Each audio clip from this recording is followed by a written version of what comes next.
इंग्रेज सरकार भारत में आधिपत्य विस्तार करथिबा बेले सारा भारत में विप्लवर निया जागी उठिथिला। 1942 भारत छाड़ आंदोलन डाकरारे जगतसिंहपुर जिला एरसमा अंचल में तार प्रभाव पड़िथिला। गाँवर चाषी मूलिया साधारण लोक बिना गुली बंधुक इंग्रेज सिपाही को तड़िथिले। 1942 मसीहा सेप्टेम्बर 6 तारिख में दिवालोक इंग्रेज परिचालित थाना को पोड़ी देइथिले। शह शह निरीह लोक इंग्रेज द्वारा बंदी होई निर्यातनार शिकार होइथिले। यापर भारत स्वाधीनता लाभ करथिला। 1942 मसीहा सेप्टेम्बर 6 तारिख एरसमा क्रांति दिवस व विप्लव दिवस अटे। आईन संपादक क्षेत्रवासी साहू अध्यक्षतार मुख्य अतिथि बालिकोता एरसमा विधायक शारदा प्रसन्न जेना, नरेंद्र कुमार स्वाई, अरूपानंद स्वाई, अंबिका प्रसाद महांती, अक्षय कुमार बेहरा, प्रशांत कुमार सेठी, सरोज बेहरा, वैद्यनाथ साहू, मथुरी सेठी, अरुण कुमार बेहरा, प्रवीर पंडा, ज्ञानरंजन दास, मदन मोहन मुदली प्रमुख जोग देथिले। शेष में नरेंद्र कुमार स्वाई धन्यवाद देथिले। युवा बंधुगण विशेष भाव आज आम कार्यक्रम योगदान देवाई आसी मोर सम्मान्य वयस्क व्यक्ति निश्चित भाव में दुख प्रकाश करी मुक्त कार्यक्रम विलंब योगदान विशेष भाव में एक अघटन मोर आसी पहुँचवा सहित जोगदवा विलंब है से दुखित।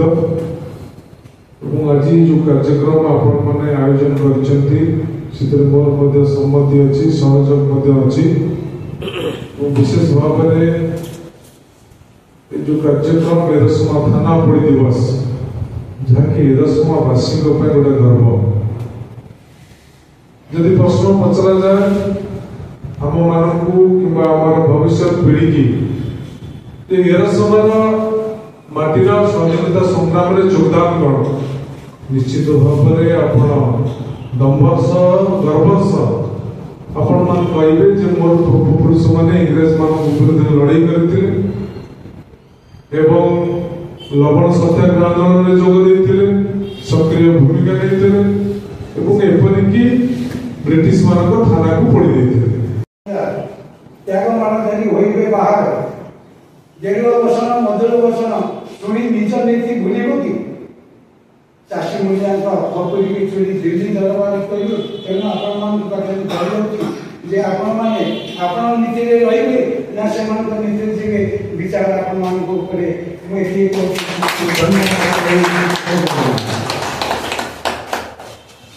बहुत धन्यवाद। ताहा जमिति फुटिबा दरकार थाना पड़िबा गोटे सहज कथा नथिला। बाहिनी को मरण बाहिनी बोली कह जाउतला। मुझे जेतबेले एरसमा इतिहास को पढ़ुथली खोजिबा को चेष्टा करूथली जे विप्लव दिवस बोली काहेकि करला, क्रांति दिवस को काहेकि कहला, इति बड़ दिवस को आपण माने काहेकि पालन करिबा पई पूरा दिन तमाम आपण एठी बसिछथि ताहा थिला से माने मरण पई आगे आसिले।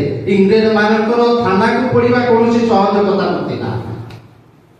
मरण को डाकिबा से मानक पई थिला नित्यांत जरूरी जे जानी थिला हम करिबु। सेथिपाई अनेक तर्जमा हेतला, समीक्षा हेतला, गुप्त बैठक हेतला, शेषरे निष्पत्ति दिया हेतला जो मान आसीबे से माने हुए तो मरि पारंती। सेया भी हेइथिला से माने रुचि थिले से माने को खोजी कि जेतबे देखा जाय कि इतिहास पढिला बेले जेतबे मु ताको तर्जमा करथुली देखुथली पुरुष शून्य होई जायथिला सिया गामे जो माने थिबे मामू घर कथा मां को कहबा जा वर्तमान जो माने विप्लव विषय एरसमा विषय जो थाना पड़े विषय जानि छथि बहुत विषय जानि छथि कहबार कथा से विप्लव को ओतप्रोत भाव में हम हृदय रे की प्रति हम स्थान दबा आमे खोजु छथि आउ किछि लोक आसीबे केमिति लोक आसीबे कोउनी पढिबे ए विप्लवर कथा केते जण सारस्वत साधक माने प्रति थर प्रति पृष्ठारे प्रति शब्दरे एरसमा विप्लवर कहानी लिखुछथि। सरोज बाबू एरसमारो तन्मय कुमार सेटिंग का रिपोर्ट नायवती टीवी।